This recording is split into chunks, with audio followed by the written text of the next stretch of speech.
Hey everybody, this is Tom with The Board Gamer. One thing that never really comes to mind when you think of a vacation or pilgrimage is competition. But today, that is exactly what we will be doing. In this traditional trek from Kyoto to Edo, or as it's known today, Tokyo, we will be trying to outdo one another to have the greatest pilgrimage experience. What is better than sharing a hot spring with monkeys or encountering different friends along the way? Excluding the delicious food and souvenirs, of course. That's right, having a better time than the person next to you in Tokaido. Tokaido is a 2 to 5 player game for ages 8 and up, with an average gameplay length of 45 minutes, published by FunForge. The way Tokaido plays out has all players moving towards Edo from Kyoto. Each player will stop at locations along the way to have unique experiences and rest at inns. Once all players make it to Edo, the player who has had the most fruitful experiences, determined by points, wins the game. To set up the game, you begin with the board in the middle of the table. Shuffle all decks separately and place the souvenir cards, hot spring cards, encounter cards, and meal cards on their locations in the middle of the board.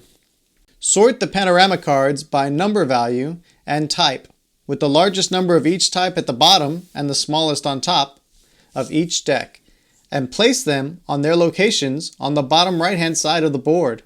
Place coins and achievement cards near the board and continue to selecting your traveler.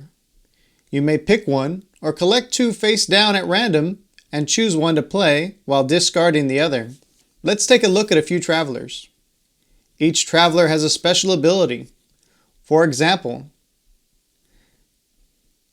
Zenomon the Merchant allows you to purchase one souvenir for 1 coin instead of its market price. And Hiroshige, the Artist, allows you to collect one panorama card of your choice when entering each inn before purchasing a meal. Once chosen, collect the number of coins listed on the top right of your character board, along with color-matching traveler meeple, marker, and bag token.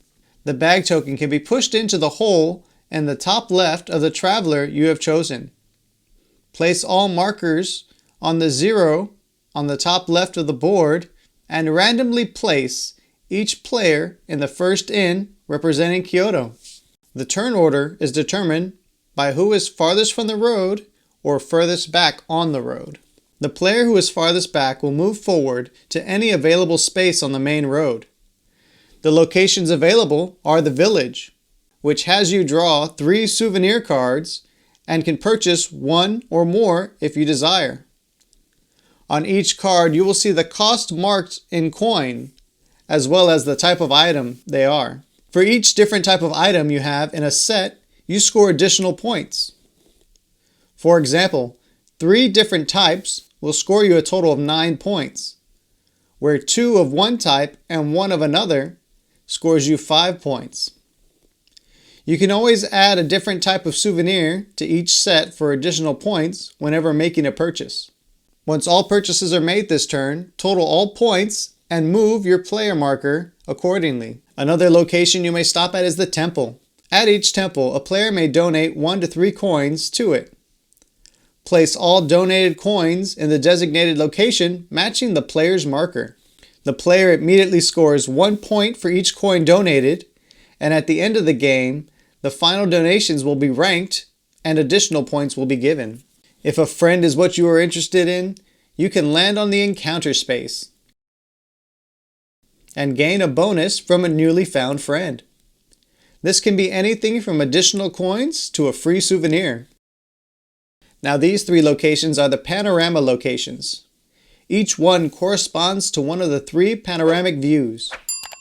The first time you land on one, you will take the first panel with the value of 1 and score 1 point. When you land on the same panorama location later in the game, you will gain the next panel and score the same number of points as listed on the panel until the panorama is complete.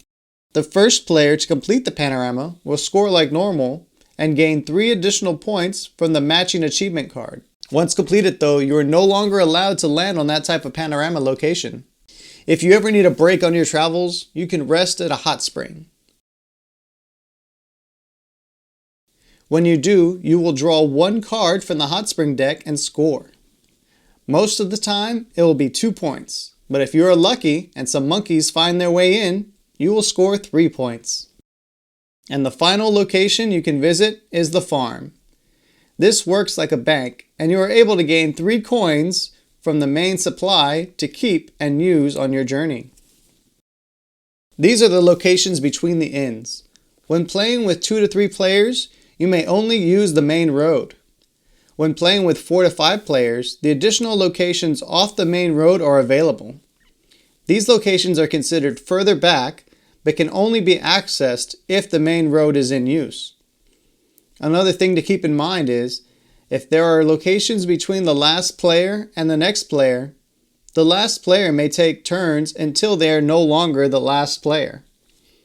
Finally, along the way, there will be inns in which everyone stops at to have a meal together before continuing on their way. Location matters in the inn. The first player must take the spot closest to the road, and each player thereafter behind it. This makes the last player the first player out. But before we leave the inn, we eat.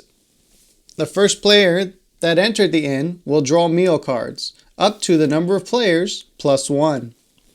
They will look at the cards in secret and choose which meal to purchase. They will add it to their collection, gain 6 points, and wait for the next player to arrive. When the next player arrives, they will choose a meal from the remaining meal cards, and so on until all players have entered the inn. A few things to note. You cannot purchase the same meal twice, and you can only purchase one meal. But you are never obligated to purchase a meal. Once all players have entered and the meals are completed, any leftover meal cards are placed at the bottom of the meal deck, and the last player to enter, who is furthest from the road, will be the first to exit the inn. Continue the game like normal until you make it to the final inn. Eat your last meal of the game and wait for all players before ending the game. Once all players have ended in the final inn in Edo, we will award endgame bonus points. First, award bonus points from the temple donations indicated here next to the temple donation piles, as well as award any achievements. Each achievement is worth 3 points. The first achievement is the Gourmet. To earn this, you must have the highest total number of coins listed on the meal cards you've purchased.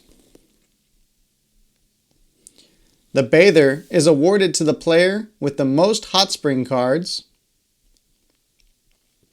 The Chatterbox is awarded to the player with the most encounter cards. And finally, the Collector is awarded to the player with the most souvenir cards. If any ties occur, each player is awarded the achievement points, and the player with the most points wins. For a bit of variety, in the rulebook there are a few variations to the game. One of them allows you to start in Edo and journey towards Kyoto. And that is how you play Tokaido. Thanks for watching. Please like, subscribe, and ring the bell to get notified about new videos. If you're bored now, click this for more games.